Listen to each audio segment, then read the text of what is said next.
Hello दोस्तों, सभी का बहुत बहुत स्वागत। एक बार फिर से काफ़ी देर से मैं इंतजार कर रहा था। यहाँ पर पेपर मुझे मिल चुका है, सामान्य हिंदी और आलेखन का।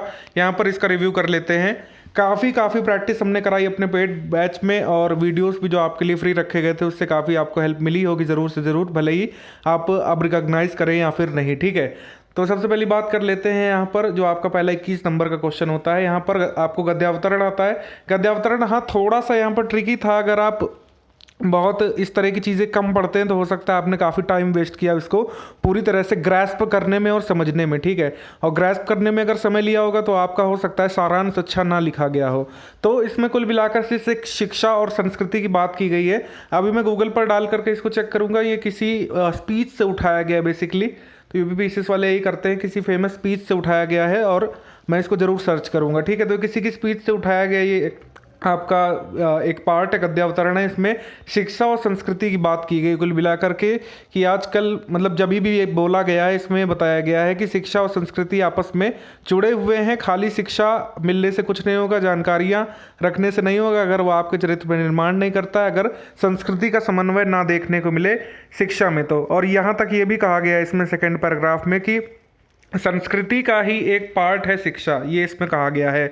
तो कुल मिलाकर के इसमें आपको सबसे पहले सारांश लिखना था, जिस पे आपको 6 नंबर मिलते हैं। फिर आपको रेखांकित अंशों की व्याख्या करनी होती है जो 4x10, उसमें आपको मिलते हैं 12 नंबर। तो ये यहाँ पर बात है। कुल मिलाकर के 3 जो आपको अंडरलाइन करके दिए गए हैं उनको आप आसानी से एक्सप्लेन कर सकते थे। अगर आप इसको अगर स्किप भी कर देते तो भी, अगर आप पूरा इसी लाइन को आधार बना करके लिखते तब भी आप अच्छे से लिख लेते। ठीक है, जानकारी का संग्रह वास्तविक शिक्षा के बिना भी हो सकता है, ये आप लिख सकते थे बिना पैराग्राफ का रेफरेंस लिए भी। हालांकि पैराग्राफ का रेफरेंस लेंगे तो अच्छे से लिख सकते थे। उसके अलावा यहाँ पर अंडरलाइन करा गया है कि संस्कृति समग्र समाज की करित्री अथवा निर्माणी प्रतिभा होती है, तो इसको भी लिखा जा सकता था आसानी से।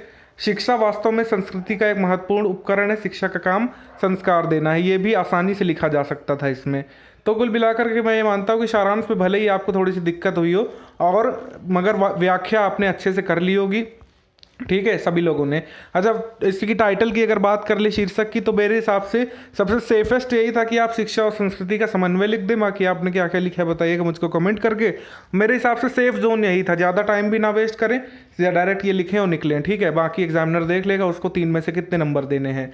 तो ये सारणी रूप बनाने को आता है। सारणी रूप हमने बता दिया था कैसे बनाते हैं अपने पेड वालों को, हमने प्रैक्टिस कर ली थी अपने 8 टेस्ट में।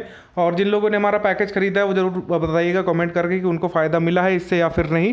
किसी भी कमेंट को आज मैं डिलीट नहीं करने वाला हूँ, मैनिपुलेट नहीं करने वाला हूँ।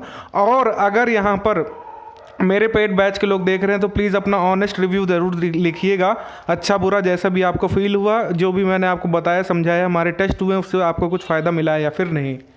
उसके अलावा मैं बात कर लेता हूँ यहाँ पर कुछ आंसर्स की। अच्छा, यहाँ पर ये बहुत महत्वपूर्ण चीज़ थी, मैंने जो फाइनल मैसेज दिया था आपको, मैंने बताया था आपको कि जो पहला आपका क्वेश्चन आएगा, अर्धशासकीय पत्र आपसे पूछ सकते हैं यहाँ पर उसका प्रारूप, या तो शासकीय और अशासकीय में अंतर पूछ सकते, बताया था कि नहीं। तो देखिए यही वाला आया पहला वाला। ठीक है, दूसरा यहाँ पर ज्ञाप का आया, ये हम लोगों ने दूसरे टेस्ट में लिख लिया था ज्ञाप कैसे लिखते हैं। और कार्यालय ज्ञाप मैंने आपसे काफ़ी लिखवाए भी थे, टेस्ट नंबर 6 में लिखवाया था, 7 में लिखवाया था, है ना। और विज्ञप्ति का आशय स्पष्ट करते हुए रूपरेखा बनाई। विज्ञप्ति का तो वीडियो भी डाला गया था यूट्यूब पर, अगर आपने वो देखा होगा तो इसको बना लिया होगा।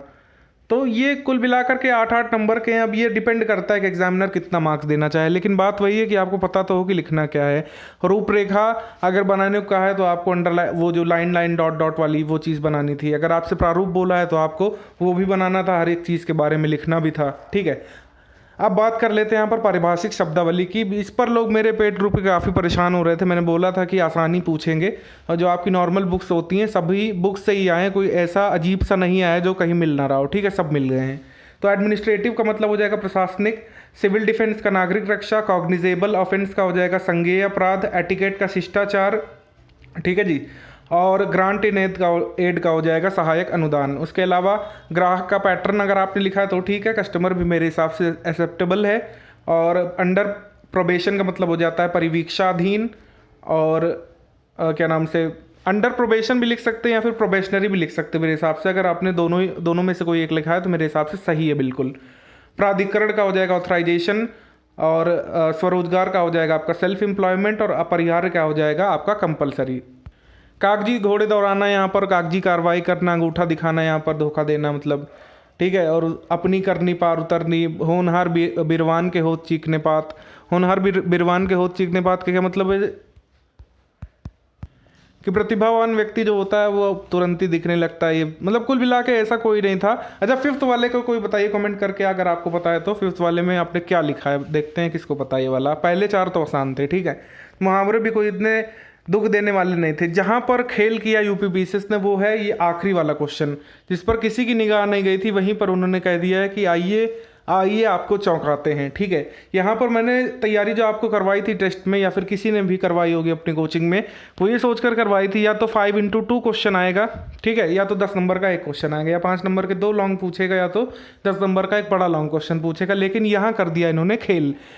ऑब्जेक्टिव से जी नहीं भरा इतने सारे पेपर में, तो एक बार फिर से इन्होंने लास्ट क्वेश्चन को थोड़ा ऑब्जेक्टिव बनाने का प्रयास करा है। पर्सनल कंप्यूटर सर्वप्रथम किस कंपनी ने बनाया था, ये पूछा है आपसे, और ये मैंने बहुत सर्च करके लिखा है। मेरे हिसाब से ये सही माना जाएगा। पहला पर्सनल कंप्यूटर वैसे तो ईडी रॉबर्ट्स ने नाम दिया था इसको पीसी, और जब वो अल्टेयर नाम का ये अपना लाए थे सिस्टम। हालांकि जो सबसे पहला कंप्यूटर जो एक्सेप्टेबल लोग मानते हैं वो कैनबैक फर्स्ट है, ठीक है, और इसको इंट्रोड्यूस करा गया था 1971 में। तो मेरे हिसाब से इसमें थोड़ी सी दिक्कत हुई होगी आपको, क्योंकि हम लोग ऑब्जेक्टिव के लिए नहीं तैयार कर रहे थे कंप्यूटर। मैंने या किसी ने सब यही तैयारी करवाई होगी कि सब्जेक्टिव आंसर कैसे लिखेंगे, ठीक है।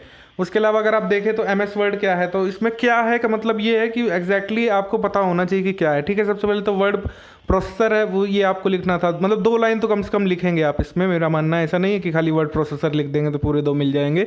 वर्ड प्रोसेसर है, प्रोप्राइटरी सॉफ्टवेयर पे आता है, और लाइसेंस इसका ट्रायल वेयर है। अगर आप ये सब लिख देते तो मेरे हिसाब से आपको 2 नंबर मिल जाएंगे 2 लाइन में, ठीक है। क्या है मतलब पता चल जाना चाहिए कि एक्चुअली में क्या है। रैम का आप फुल फॉर्म लिख देते और आप बोल देते कि वोलेटाइल मेमोरी में आता है, ठीक है, नॉन टेम्परेरी मेमोरी में हमारा आता है ये रैम।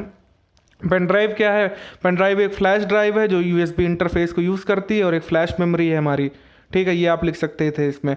और फिफ्थ में आप लिख सकते थे मतलब किस सुपर कंप्यूटर का निर्माण किसने किया है, तो ये सीडैक ने किया है। तो थोड़ा मतलब मेरे हिसाब से ये तो पता होना चाहिए था सभी को, है ना। सीडैक ने किया है। सीडैक आप लिख देते खाली, अगर आपको ईयर नहीं भी याद है कोई दिक्कत नहीं।